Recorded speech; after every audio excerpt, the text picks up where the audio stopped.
Good evening and welcome to UK Crime Book Club. This evening I'm delighted to be joined by Sarah Pinborough.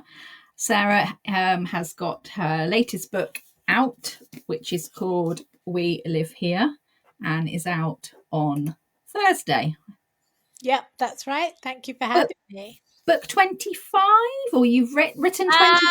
It said 25 on the publicity, but I didn't count them. 28. Yeah, many unsuccessful books at the start of my career. So I remember reading. So I used to work in libraries for lots of years, and I remember reading one of your very first ones, which was the Before I Go to Sleep. Before I Go to Sleep. No, that was S.J. Watson. No, it wasn't that one then. Sorry. Behind Your Eyes. Maybe it was Behind Your Eyes. Did that have?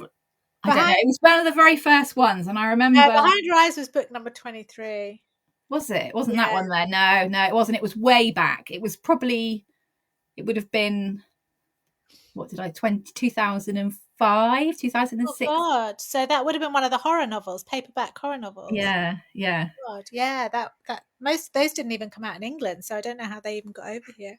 Well, we had quite a lot of oldie sort of stuff, worky stuff. So Orion are bringing those out again next. Oh, are they? Yeah, so they'll get a re-release.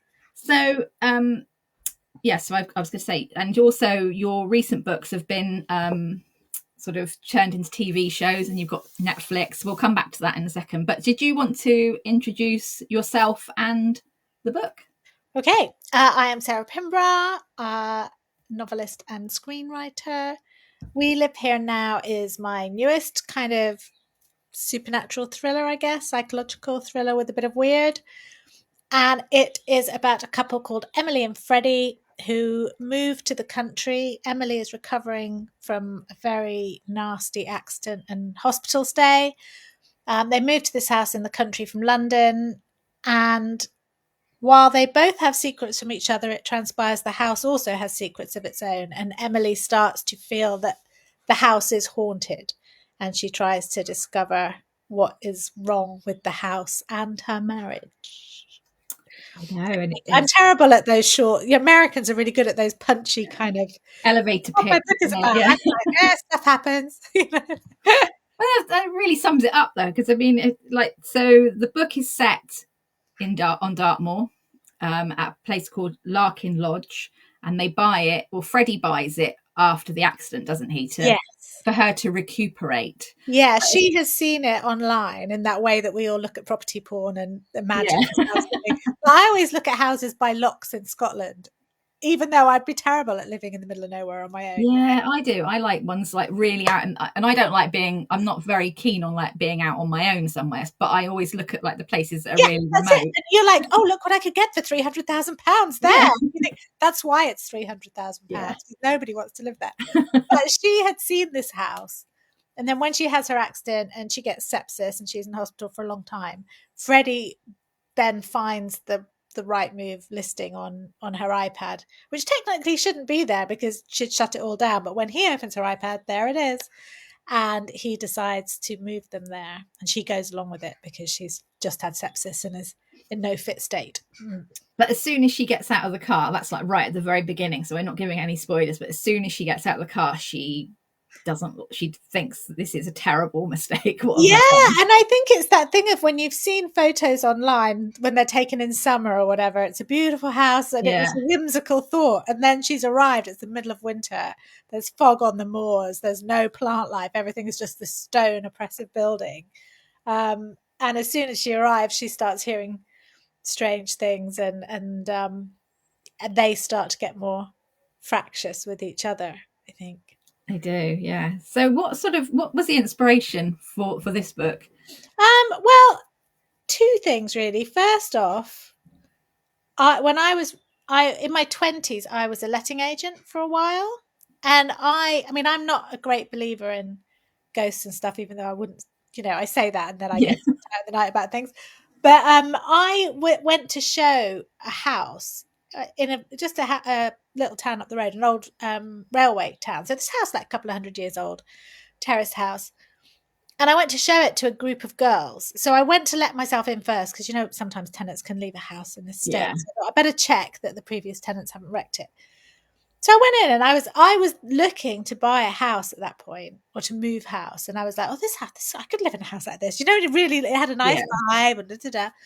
Then I went upstairs and I went in one bedroom and I was like, yes, nice. I went in another bedroom and I was like, yes, nice. Then I went in the middle bedroom, and honest to God, I can still see it in my head. And in my head, the walls are black. And there is no way the walls are black in that room. But in my head, Yeah. they are black in my memory. And I just remember thinking that every bad thing in the world had happened in that house. I honestly expected, like in those horror films where there's suddenly flies all over the window and Yeah. someone's to get out. That was how it was in my head. And I just couldn't stay in the room. So I left. And then I waited outside, actually. I didn't even stay in the house. I waited outside. When I showed them around, they didn't Do anything. and I felt it again when I showed them that room. So that has always been in my head, because I've always been a person like, I don't believe in haunted houses. Mm. And I don't. I believe maybe I'm fascinated by houses and how they wipe themselves clean when new people come in, and Yeah. like you could have lived in a house 30 years, died in a house, and then people don't even know you were there. That kind of stuff fascinates me, and how it seeps into the bones of a house. Yeah. So it was those kind of things. And I'd been watching a really bad, I say bad, it probably wasn't as bad as I thought it was, film. It was a Patricia Highsmith adaptation with Ben Affleck and Anna de Armas, that incredibly beautiful woman. Yeah. And they were a truly atrocious couple in this film. And they kind of loved each other, but were so disappointed in each other in that way that people are. Yeah. Like familiarity breeds contempt. And I thought, oh my God, if I could mash these two things together, what kind of story would it be? So, yeah, that was kind of where it came from.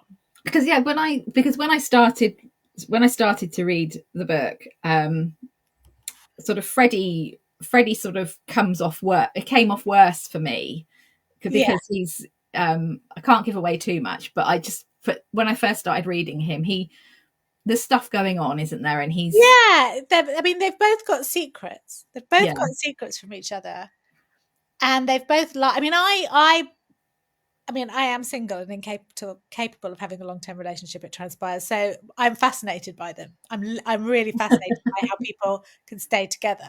But I'm also a great believer that all relationships start with lies, because in the best possible way, when you meet someone you really like, especially when you're younger, I think when you're older, you don't care so much, you're more honest.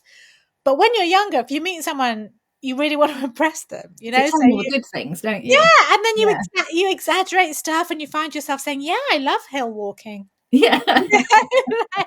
Or, I told a boyfriend I love classical music. That was a very long 3 years, I was hoping I'd grow to like it. So you tell these white lies to make them impressed with you, and then they tell the same because they're trying to make you impressed with them. And in a healthy relationship, those things melt away, and everybody breathes a sigh of relief and is like, sorry, I should turn this to silent. That's right. But obviously, in a thriller relationship, those secrets can fester. So they do have secrets, and Emily is definitely our protagonist. Yeah, and she's leading. Had a lot going on, hasn't she? And we feel more sympathy with her than with Freddie. But neither of them is perfect. No. And as time goes on, they become less perfect, thanks to Larkin Lodge. Did you have a favourite to write out of the two of them? Did either one of them come easier to you, or? Emily definitely came easier because she had more to do within the story of the novel, and she was very much, because nowhere near the extremes of Emily, but I have had quite a lot of injuries over the past few years. And so I kind of wanted to put that in a little bit, the paranoia that comes when you've been injured and you don't trust your body. And like, she can't reach the 3rd floor because the stairs are too steep. So, and she's hearing things up there, but she can't get up there to look. And so it's all, and not trusting your own physicality makes you much more mistrustful of everything else around you. So I kind of wanted to play with that. And it was a lot darker before, but my agent told me it wasn't trauma porn, it was a thriller. So I had to pull back. Like, I had her secretly overeating, like trying to protect her body and stuff. But apparently I wasn't allowed to do that. So I took that out, made her less traumatized by her experience. But Freddie was fun to write too, in a different way, because he is, I don't want to give anything away. I mean, he is, with him, I can play with the tropes of the psychological thriller. Yeah. You know, like, so there are fun bits. But the thing with these kind of thrillers, when you're writing them first person, I had a conversation with a film producer the other day about this book. And he was saying, but, you know, how do you get all that internal stuff out and, you know, adapting? Mm. Well, I adapted Insomnia, which was all first person, one character. So, you know, I've had experience with this. And I said, no, when you're writing a book, it's harder because you have to have them tell the truth, Yeah. but they can't tell you everything. So when you're writing the novel from that internal perspective, you've got to be really careful with how you hide things from the reader without looking like you're hiding things from the reader. Yeah. Whereas when you're doing it for film, people can only see. So Yeah. you don't have to worry about what they know and what they don't know. And he was like, oh, I never thought about it like that. So yeah. But yeah, I mean, it is fun writing those thrillers where people are unpleasant. You know, I know some people like nicer people, but I'm like, well, these it's things don't easier happen. to kill them off, isn't it, if they're not very nice? Yeah. Or just like they can have their comeuppance and, Yeah. you know, like that kind of thing. Yeah. I mean, Agatha That's it, it's Christie thrillers.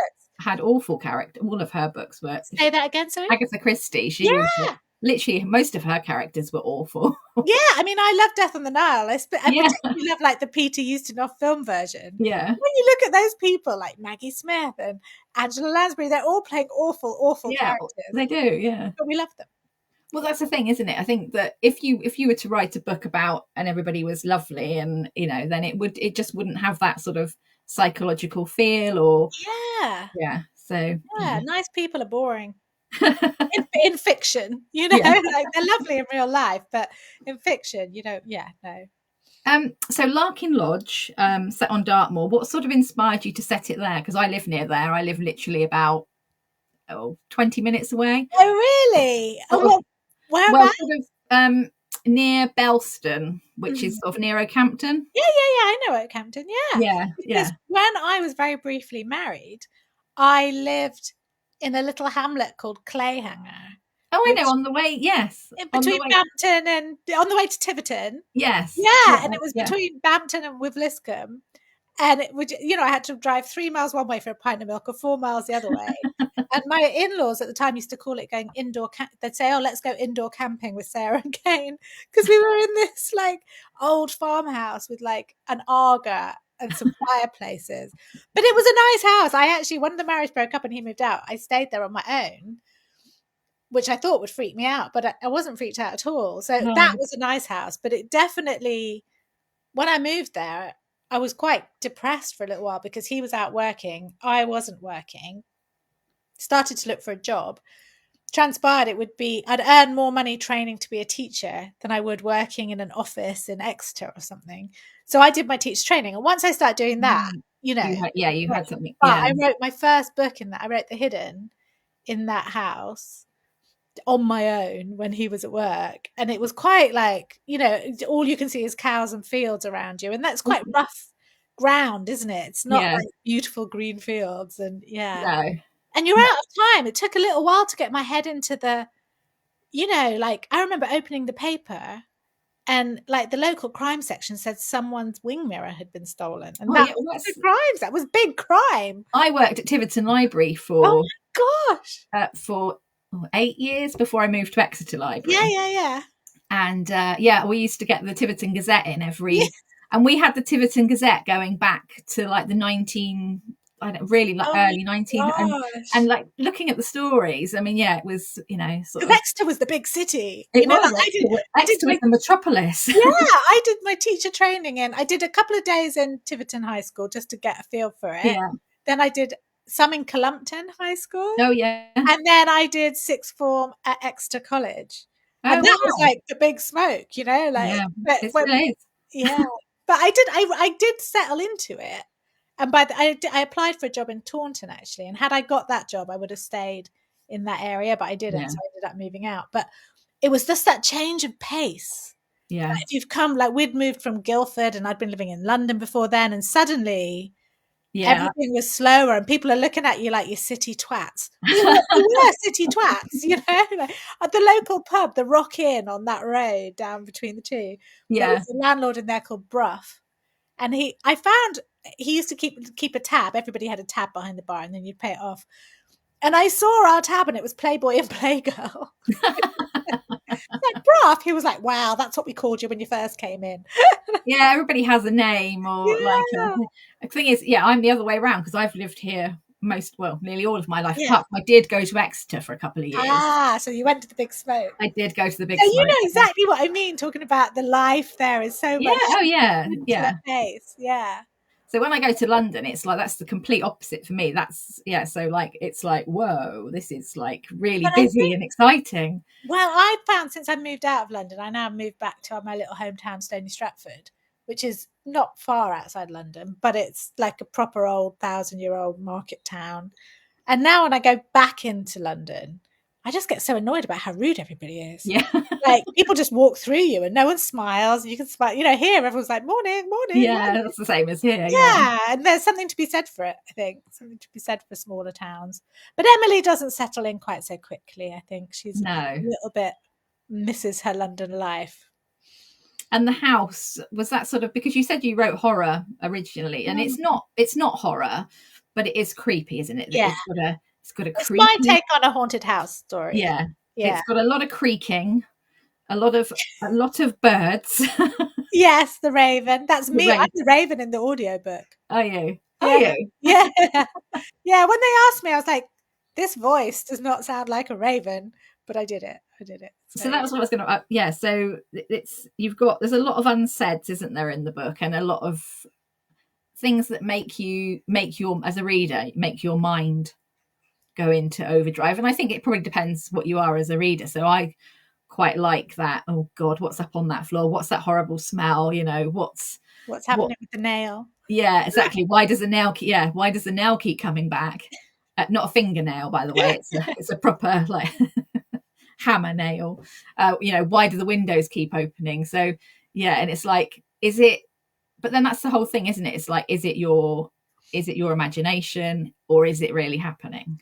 Yeah, and I started out writing horror, and I do enjoy horror. Like I don't read a lot of horror anymore, but I watch a lot of horror films, and I really enjoy the last book to really creep me out was Michelle Paver's Dark Matter, which I keep seeing that to read. It is so good, but it is exactly that. It is pure atmosphere. I mean, stuff happens, but it is that slow creeping dread that it's not a monster leaping out of a cupboard and ripping arms off, like it's this proper slow haunting, and how someone is on his own in the Arctic and starting to tick. So I wanted to play, I mean, I haven't done it anywhere near as well as she does, but that was the kind of thing I was going for.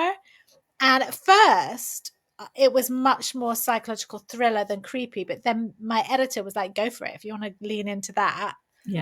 Psychological thrillers are glutted, lean into that. So I was like, I'm in. So it was quite good to stretch those muscles again, because I get bored very quickly, and as soon as I'm writing first person perspective, man, woman, I was a bit like, oh God, I'm doing this again, because I like to vary stuff. So being able to add in the creepy and have it being not, I mean, the creepy supports the psychological thriller, but it's it is both, isn't it? It is definitely, because it is domestic. You've got that domestic sort of, and it's clues. It's all clues. It's nothing there that's not a clue. So, but I did enjoy doing it. I did, yeah. Are you a plotter? Do you? Yeah, as a rule, I am. I always have to have the ending locked in place. I have to see that last chapter. And then I do mull things over. I'm just going to and then I'll do things like this kind of stuff for the next sort of sections. Wow. That's... Yeah. And then I'll have kind of broader bits. I'm trying to find a broader page. Yeah, so you can see where I kind of rough plan things, and then I do it and I'll put numbers, what's coming next. So I kind of do it in 10,000 word chunks, a plan in 10,000 word chunks. But I will have key beats kind of listed. So I'll be like, right, we start here. She's going to suspect this person. Maybe that person dies, da-da-da.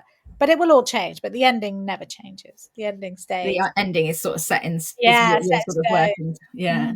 Yeah. So I am. And also because like most people these days, some writers have day jobs, other writers are working as journalists. I do screenwriting as well. So if I'm working on more than one thing, it's Yeah. good to have the next chunk planned. So if you come away from it for a few days, when you go back, you're not like, oh my God, where am Yeah. I supposed to be? It's there.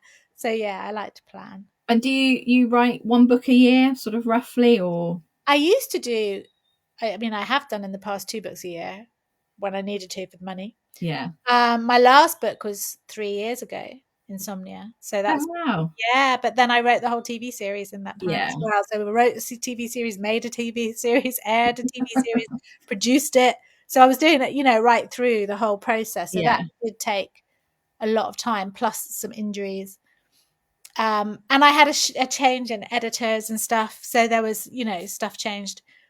So yeah, I mean, this one that I'm writing now is going to be out next summer. So that'll be, It will but be about a year. it is like, I think it's better. There are some writers who are really good at book a year, and I think maybe if I was only writing books, a book a year is doable. Yeah. But you're doing But other things. yeah, and I kind of have made my peace with the fact that I'm probably at best a book every 18 months now. I mean, this one should be next year, but then if I have another TV series go, Yeah. that's going to take a chunk of time. And so it's a tricky one because it's hard to build the career in the same way as, if you're like, I mean, I see some authors that are really good at writing different but similar books, Yeah. and I mean, I'm not saying that they're not original, that each one is original, but they're within a shape that they've become Yes. known for. Yeah. They have that sort of Yeah. structure almost of Yes. like their thing, and that's what Yeah. their readers want. Is Yeah. Like I know a Lucy Foley pitch when I see the back of the book. I'm yeah. like, okay, yeah, this is a Lucy Foley. I know what I'm getting here. And Yeah. it's the story and the plot and everything is different, but there's a sense of the tone of it is going to Yeah. be what it is. And the same with series crime writers and stuff.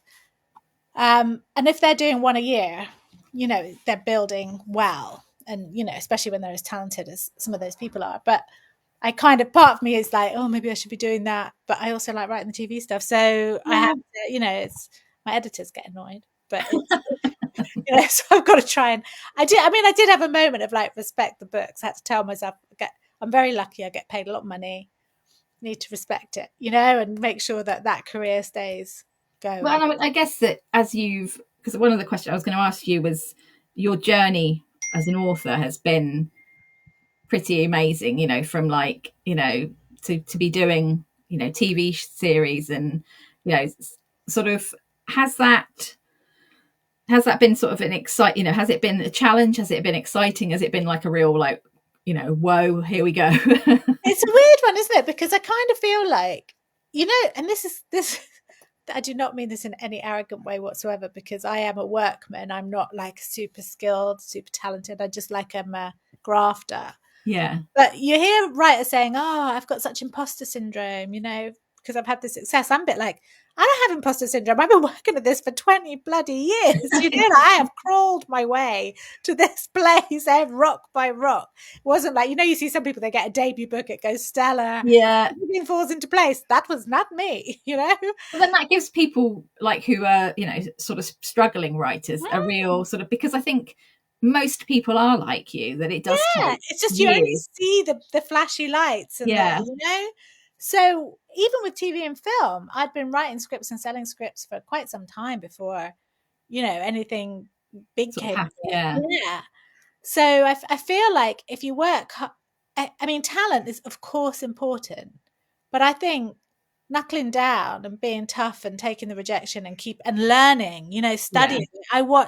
I'm really into watching like Ronan Bennett's TV shows, so Top Boy and Mobland, and he did Dare the Jackal, because I'm always fascinated how people write these multi viewpoint and get into a 45-minute episode and make you care. So at the moment I'm really into studying those, because mine have always been much smaller cast of characters, a bit more like thriller or crime. So I'm really fascinated to learn how to do that. So I think as long as you keep trying to improve yourself. Yeah. So you have good years and bad years, don't you? Everybody does. Some books hit, some books don't, and you just And I think the thing is as well is if you're like I get bored easily, so I think you're always looking for that next thing, Yeah, like, oh, or I've done how that. to test yourself and do something a bit Yeah. different. And, and then you see, I mean, like, I'm never jealous of other people's successes, but I do use them to spur myself on. If I feel I've been lazy and I see something going really well for somebody else, I'm like, right, buck up. Get Yeah, on with you've it. got to do better. You've got to do Yeah. better. Like, so yeah, it's probably why I live on my own with a dog. Talking to the other characters, so there are other characters in the book. So there's the friends, isn't there? There's Iso, and I wrote them down because I thought I'd remember. Yeah, Iso and Mark, Yeah, and Cat Kat and and Russell. Russell. Yeah. Yeah, So they're like their friends, sort of, and they come down to stay, and they sort of add another dimension, don't they, into the sort of, how did they sort of come in? well, I kind of wanted to also write a little bit about how we have these friends that we've known 20 odd years, but actually we've all grown quite different over those Yeah. 20 years. And there are moments of, especially for Emily, because she was in a coma. She was, she was out cold for like 3 months or whatever. So to her, she fell asleep, she woke up. Obviously, she was injured, etc. Yeah. But for them, this time has passed. So she's not getting the WhatsApp so much anymore, things that they used to do every day. And she's also seeing them a bit differently. And you've got like Izzo and Mark, he's like a hedge fund manager. They're loaded. Yeah. She's always perfect. And then Kat and Russell are teachers. They're, left ring, right on, Yeah. and they're very different. And then her and Freddie are somewhere in between. So I kind of wanted to write a little bit about this weird dynamic we have with old friends where they do know us really well. Like they all understand each other in that group, but how much do you really know each other? Like everything else has changed. So that kind of feeds in a little bit to Emily finds out some of their secrets as well, Yeah. a hunt for other secrets, which I guess is sort of, it's a bit, I don't know if nihilistic is the right word, but it's a bit of a nihilistic view on long relationships because they're all fucked. They're all papered over. Maybe that's how we get through life. Like if you could see what was going on in your partner's head, Yeah. no marriage with their, like, because we've all had those moments of like, you lazy, like all the things, and then you smile and it goes away. So we have those couples that kind of her old life almost, Yeah. And and she's sort of looking at them, isn't she, in like a different, I think that sort of time has made her sort of question, because I think as well is sometimes it can be habit as well, isn't it, that yeah, you've been friends for all that long, so you've got to keep being friends even though actually you may not like them anymore, or you're just in the same circle. Like we had a big, like my friendship group had there was a big fallout. It was actually at my 50th birthday. oh no. But I just remember afterwards saying to someone, maybe you guys should not have been friends all this time. You were friends 20 years ago, and that was a friendship that worked. But now, 20 years on, the fact that you go to the same places socially doesn't mean that you have to stay No. close friends. It's fine to say we don't need to be friends anymore. Yeah. Like, and move on. But actually, none of us ever do that. No. We just fester, let it go. So I think they also serve to help Emily's isolation, because Emily does feel out of everything. She's not like she used to. She's not partying. She's isolated in the house. They all treat her differently because, she's the invalid. Yeah, I was going to say she's like the oh, poor Emily. Yeah, and her leg's still funny. They're all sort of talking about her behind her back as well. In that way you do. When I was injured, it gave me a massive respect for people who are disabled, because you don't realize how much you have to guess everything. Like, how many steps are there going to be in that place? What is this? What is the seating like? Da, da, da, da, da. Yeah. And Emily has all that going on, whereas they're still being young and fun, Yeah. But they do know each other, and they do the Ouija board together, and that doesn't go so well. I was like, oh no, when the Ouija, oh no, this is not going to go well. And then she makes some friends in the village as well. She makes this other couple who are a bit older called Joe and Sally, who used to live in Larkin Lodge. And they have a very kind of 1960s style vibe. Joe's a bit of a lad, isn't he? Yeah, Joe should be creepy, but he's hot. Like in my head, he's like Jeremy Irons. There's something kind of. I can see him there as he's got all the young girls coming in to sort of pose for him. Yes, he's an artist painting naked women and sleeping with them, and his wife. She just goes, "Oh yeah, that's just him." Yeah, she's like, he loves me. Who cares if he bangs them? Kind of thing. Emily's a bit like, what? You know? So she starts to unravel them a little bit as well. So everything has secrets, as is the way in a Gothic thriller.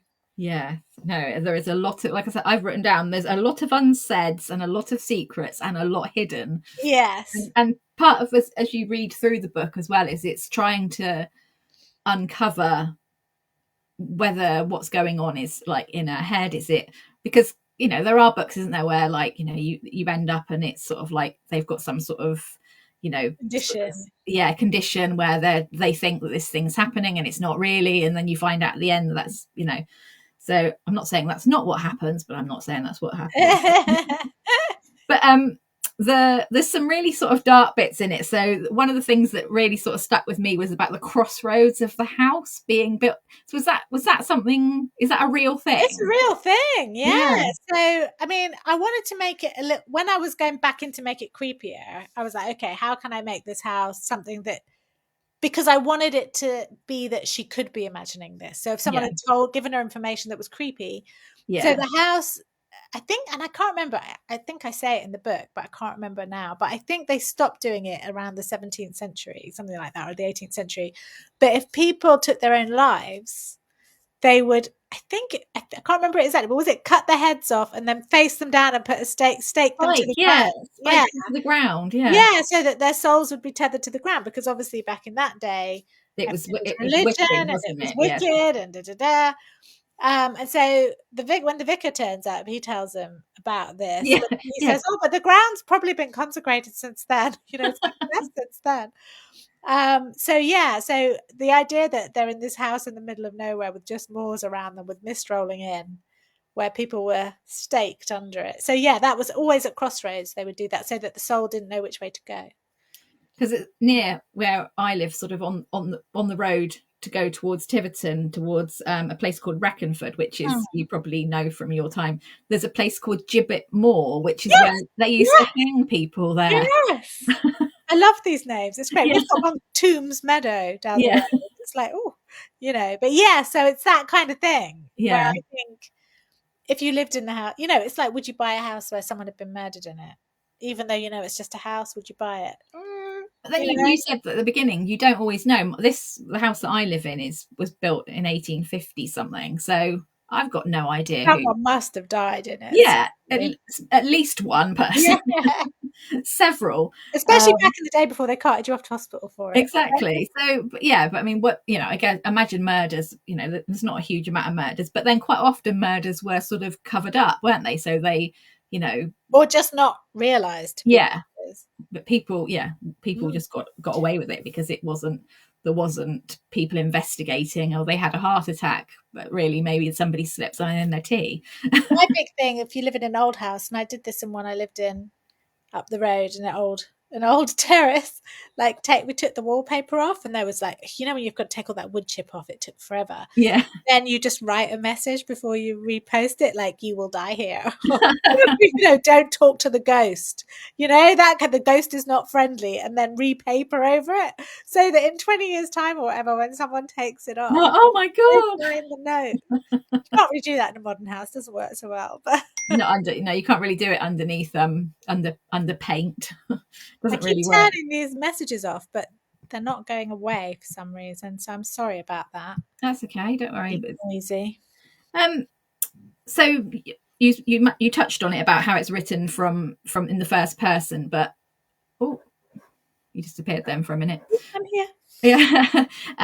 So you have it written from the perspective of Emily and Freddie, and then there's also the Raven. I love the Raven. He's my favourite. Yeah. He was a late addition, actually, to the book. So it started originally with a flashback to Emily's accident or not accident, depending on, you know, which way you think of it. And then when we decided to go more Gothic, I was like, right, what's a more Gothic opening? And over lockdown, I've never really been that interested in birds, but I suddenly became quite fascinated by corvids. You know, like we've got a lot of magpies around here, a lot of crows. And I just thought, a raven, very Edgar Allan Poe. So I just started to play with that idea. And actually, the raven is I wanted some stuff that Emily didn't have to be told. Like, because, Yeah. if you're going to believe something that's completely out there, Yeah. you need to see it, like, and I think I thought the Raven's narrative, because he's had an unhappy marriage. Yeah. you know, we meet him, he's outside the house, he's been watching the house for a year, his mate died in the house, hasn't quite been able to move on. And we keep coming back to him over the course of the book of how his life is changing. And then something Yeah. happens that gives Emily a clue to what is going on in the house, and it's very centered around the Raven. So I think he was quite a good tool Yeah. to Yeah, I use. really liked him. I think, again, there's something quite atmospheric about like the crow and the raven noise. Yeah. I remember we went on holiday to North Wales once, and there was one that used to peck on the window, just because it obviously could see its reflection. But I bet when you're Yeah. out in the middle of nowhere and it's pecking on the window, Creepy. It's really creepy. I never said, Daphne du Maurier's The Birds is like such a creepy. I mean, Hitchcock wrecked it, but yeah, that story is so creepy. yeah. Yeah. Kaz is asking, where's a good place to start reading your novels? And most of them are standalone, aren't they? They all Well, standalone. no, I've done a couple of trilogies, 2 or 3 trilogies. I mean, I would say with this one, because it's new and I want the sales. But really, it depends what you like, like I've written fairy tale retellings. I've written, I'm going to have to look in the front of the book to see which one it was that I read of yours, because I know you've got a big list, and I was going to... There is a big list. I'm very old. Oh, I think it was Behind Her Eyes. Yeah, that was 2017. Was it? Oh, yeah, that was number 23. Wow. It's always the one, though, when people say, I've read your book, I know they mean that one because it was such a big hit. Yeah. And also, yeah, so The Death House, has that one been turned into... Well, we're out to directors with it now. So I've written the script. Obviously, there'll be changes to be made when we get director on board. But yeah, we're out to directors. So that hopefully we'll be filming next year.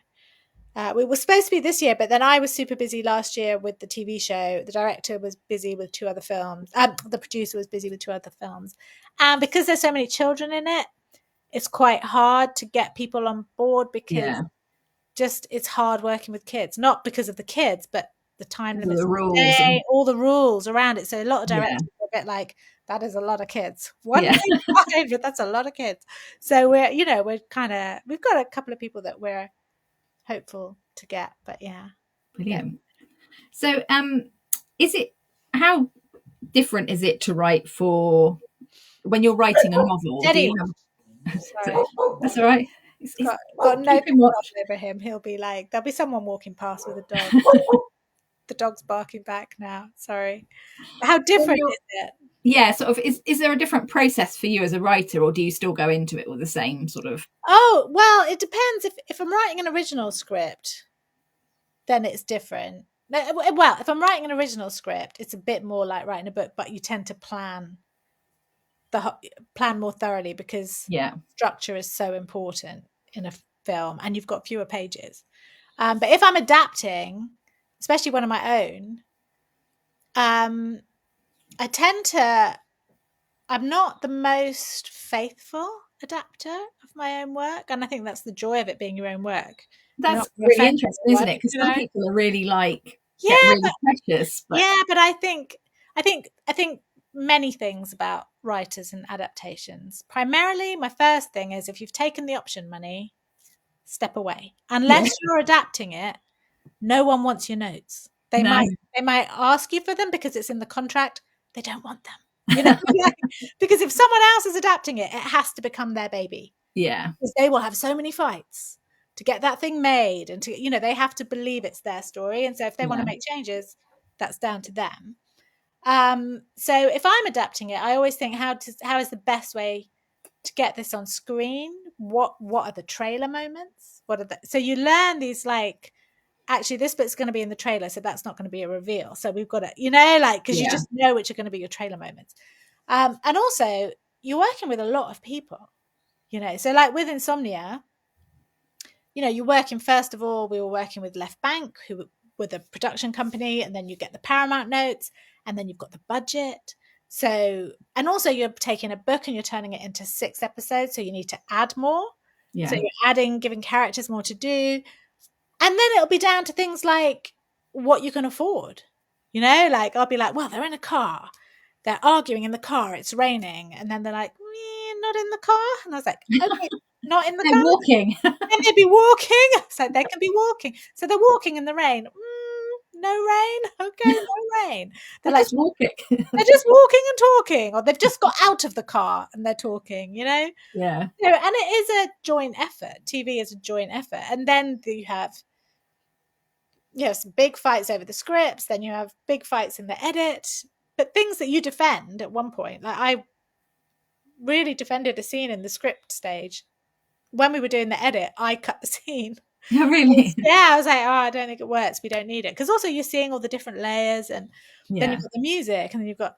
So it is TV and film is a massive collaborative project, whereas a book is your own, you know, and the money is different. Even if you're getting paid £1 million for a book, you know, like Behind Her Eyes budget was 1.5, 1.6 per episode.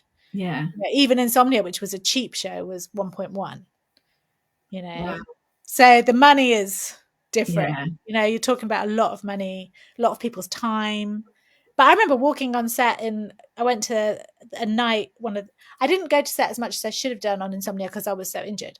But I went one night. I went up to the house and I walked in. There's just all these people. I mean, the house looked like a wreck. There's wires everywhere, and you know, and I was just like, my God, all of this is because of what came out of my head. It was quite a surreal. Yeah, that must be really weird. Like, it was really weird. You know? I did this. Yeah, and the director would say to me, "This has all come out of your head." It's like all these people are working because of your head. So it does. It's kind of surreal in a way that a book isn't, because you know it's always been in your head, and then you write it, and then it's everybody else's book, and you're on to the next thing. You know. Do you think now, when you're have you always done that when you've sort of been writing? Have you always thought that it could be TV, or is it always? I don't tend to. I think when people start doing that, they're putting the cart before the horse. You know, like the book is the book. Yeah. If someone buys it for film, great. And also, they're two very different ways of telling stories. Yeah. You know? So I think but I do think that I have a very cinematic way of telling a story, because so many of my books have been optioned compared to other way more successful authors than me who have had fewer options. You know, so there must be something in my stories that appeal to that.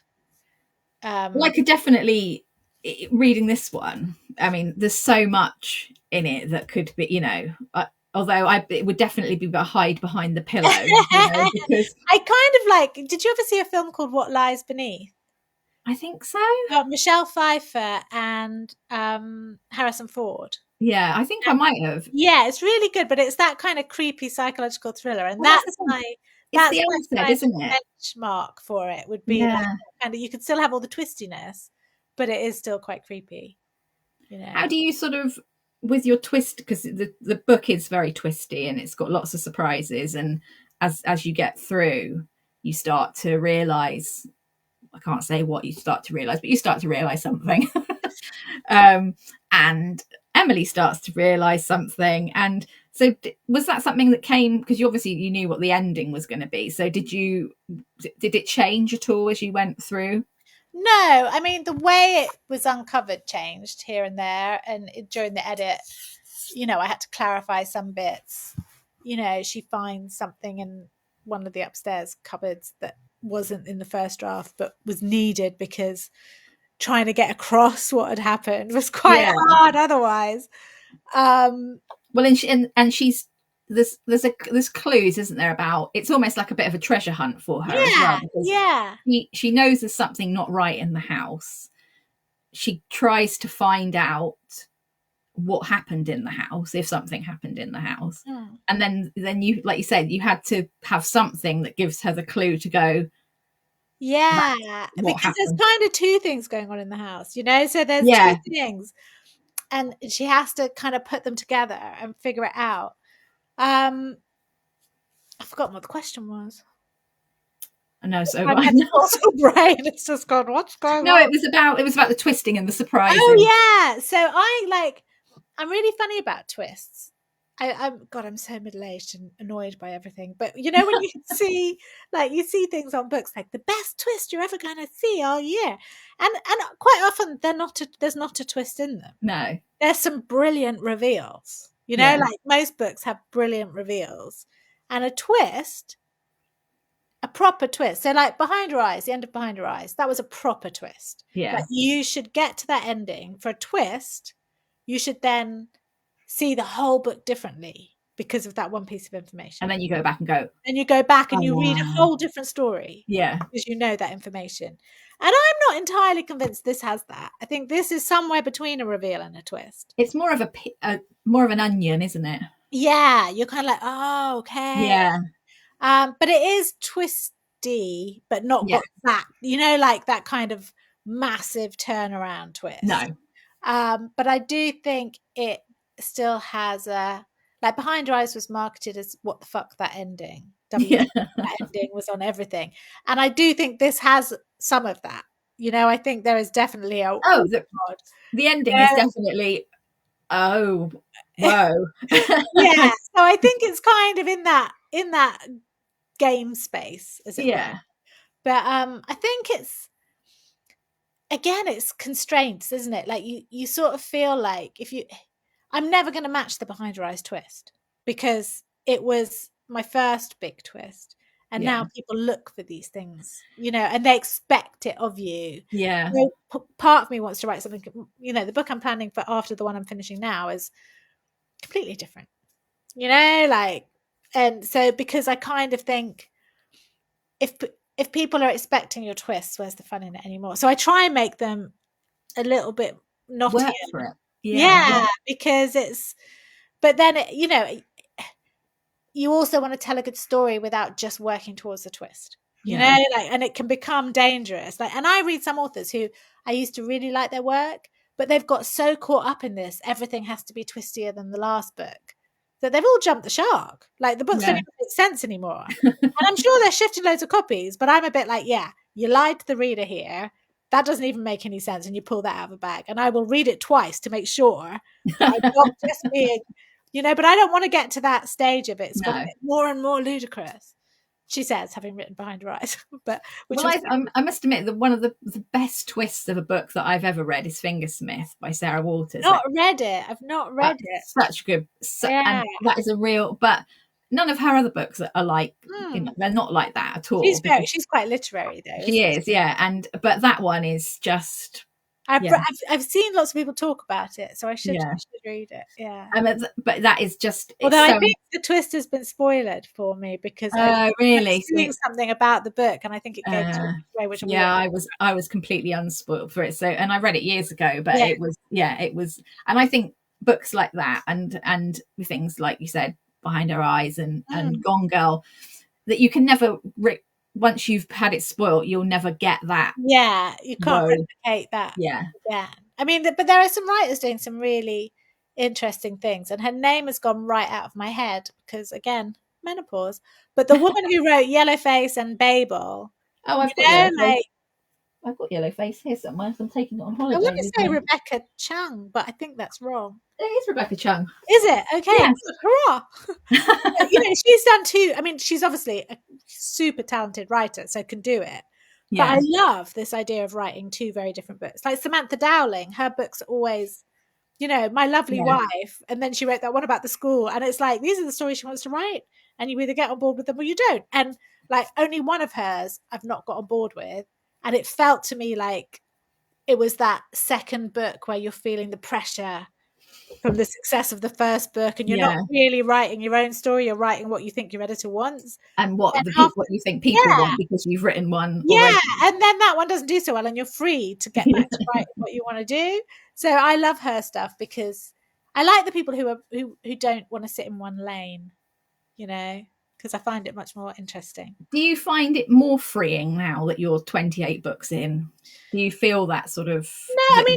No, I mean, weirdly, well, it depends on what you consider freeing. Like before Behind Her Eyes, I could write pretty much whatever I wanted because I wasn't getting paid a lot. No. They know they will make the money back. So I wrote Victorian horror, mayhem and murder. I wrote 3 fairy tale retellings. I wrote a dystopian crime trilogy. I wrote Death House. I wrote 13 Minutes, which is teenage murder, which was kind of my precursor for thrillers. Yeah. That one actually did pretty well. But while I wasn't getting paid very much, they let you take a punt because, they're like, well, we'll make the money back. We haven't paid her very much. Yeah. I mean, But when you get... I would have, and I would have probably done better in my career if I hadn't jumped around so much genre-wise. But I like doing that. Yeah. And then with Behind Her Eyes, with the success of that, they very much want, if someone gives you a contract for 3 thrillers and they've invested X amount of money in the marketing, they want them to be, they want them to sell as well as... Yeah. So they need you to write something similar. And so for a long time, I mean, I say a long time, it's only 2017, so it's only like 8 years ago that book came out. But I did feel like I had to repeat that, as it were. Mm. And then I remember in the pandemic, it was when I was pitching Insomnia, actually. It was before, and I hadn't come up with the Insomnia idea at that point, but I was trying to come up with lots of different ideas, and I was worrying about hitting the right mark. And I remember just thinking then, like, when I started out in this business, I wanted to own my own home, have a bit of money in the bank, and be able to write what I wanted. Now, I have not bought a massive house. I'm about to have an extension on it to make it a bigger house, but I've got a 3-bed semi. Like, I live with a dog. It's not a big house, it's not a flash house, but it's mine. Every brick of it is mine. There's money in the bank. And I just remember thinking, why stress? Just write the books you want to write. And if people buy them, great. And if they don't, you've written the book you want to write. I mean, obviously, if the book tanks, then you're like, oh God, I'm going to write something more. But and I think having money is freeing. Yeah. Like when you get a big book deal and then you sell a TV show and you write a TV show, all that tots up in the bank. And I don't have kids, don't have a husband, don't have a flash lifestyle. Like I go on nice holidays. That's about it. Yeah. So it's not like, my clothes are from places like Uniqlo, like there's not, Primark. Yeah. I'm not a things person. I walk around my town looking like a homeless person walking my dog, like jogging bottoms and a hoodie. So that is freeing because you're not worrying about paying the rent. And I think you haven't got that you haven't sort of done that Barbara Cartland sort of. Yeah. But, and it's things like, I remember when I was writing 2 books a year, I was constantly thinking, have I got this year's rent? Have I got that? And I'd make sure I had this put aside and that put aside. Yeah. And it's easy to forget how shit that is. I mean, I don't understand people who quit their jobs. Like I gave up teaching for 6 months. I did not quit my job. And then it transpired that I didn't have to go back. But when people say I'm going to quit my job and become full-time writer, I'm like, have you got any idea how this business works? Are you mad? Keep a job, like keep a job with a pension, and unless you getting, and even if you get $100,000 book deal, if that's for one book, maybe go part-time, give it, like see how that. Well, that's the thing, isn't there? Like, isn't it like the average author earns like something like between 10 and 13,000 a year? Yeah, if that, I think, if that. Yeah, which is just pittance. And I do find it weird, this kind of obsession people have with being full-time writers. I know some really good writers who have proper jobs because they're never gonna, like I've got friends who are barristers and lawyers, and why are they going to give that up? Yeah, for a $30,000 a year book deal or a $50,000 a year book deal, even, because if they're, like it's like, and maybe they will hit that mark where they can, but I think if you're single, you can take more risks. And also, I was a teacher, so I knew I could always. You could always go back to that. You could always teaching, especially as a or something. Author, like I was ex-head of English. I was, I could walk back into a private school, without a problem. Whereas people step off a career path, because they got a $10,000 book deal. Like no, it's just too precarious. Like I'm half Scottish, so I'm always worrying about like. I read about an article about this thing called money dysphoria. Oh, right. People who have money but still feel like they're poor. And my mate was like, that is you. You have that. There's a thing, isn't there, about the more you have, the more worried about it you are. It's weird. It's like, I still sometimes think, can I afford to, like, Pret-a-Manger on Deliveroo. This is an overshare. About 6 months ago, I went through a real Pret-a-Manger phase. I'm always in a Pret-a-Manger phase. And I was getting my breakfast and stuff delivered, but I'd get like a day's like fruit and sandwich and whatever delivered. And then my mate and I were texting. She said, "What are you doing?" I said, "Well, I've got to do a Pret order." And she says, "What do you mean you've got to?" And I said, "Well, I've only got one more day to get my £8 off for my third order." And she was like, "Sarah, listen to yourself." She said, "If I had your money, I'd be like going out for lunch every day." And I was like, "Oh," but in my head, it was like, "No, I'm going to get my £8 off because well, you still have to after the pennies, you know." It's tragic. I should spend more money, but just before, because I'm looking at the time, it's gone like we're sorry, we've just yakking. No, it's fine. So some quick fires. Go for some quick fires. What's next for you? A book called They Say a Girl Died Here Once, which is a novel version, quite changed from a horror novella I wrote about 10 years ago. But the whole world has changed in the story, but the basis of the story will be my next novel. Exciting. Events, have you got any events coming up? Yes, I have an event in Milton Keynes on Wednesday, Milton Keynes Waterstones. Then I've got Capital Crime in London, 13th of June. Weekend after this. Then I've got Harrogate Crime. Then I've got Bloody Scotland, and I've got Whitstable Book Festival. Exciting. Busy. It's busy. And you've just come, we talked about it very briefly before we went, but you've just come back from America as well. Yeah, I did a 2-week tour there. So I'm now 90% burger. Yeah, that was good fun. Was that fun? Is it different, like the book tours over there than here? Yeah, they're over here. I mean, I was supposed to have 2 events, one in Edinburgh and one in Liverpool area, but because of some stuff going on at home, I had to cancel them. But they're always indie bookstores in America, with much, whereas here we tend to do Waterstones. It's Waterstones events. And some of them are amazing. Like one was in a theatre, and they get pizzas in, and they all get like a number for when they can come up for signing. And I was like, "Oh wow, I'm not going to do so well. This is a theatre," but there was still like over 100 people, which I don't get that. Yeah. And then some of them you might have 20 people, some of them you might have 3 people, but it's just a really nice vibe. Yeah. So but there was a lot of travel. Lots of travel. Yeah. Who's your inspiration? Who's inspired your writing? Well, I'm of an age. Stephen King always inspires everyone, but Daphne du Maurier, Michelle Paver now, John Connolly. Pretty much everyone that I read, there'll be something that I think, that's an interesting way of telling that. So I try and be influenced by everything I read, really. And that sort of leads me nicely on to my last question: is, have you read anything recently that you'd like to recommend to us? I have read John Marr's new book that's not out yet, called You Killed Me First, and it was fabulous. I really enjoyed it. 3 truly awful women that I loved. Very twisty. He's very good. He's very, very good at hooking you in and keeping those twists coming. Yeah.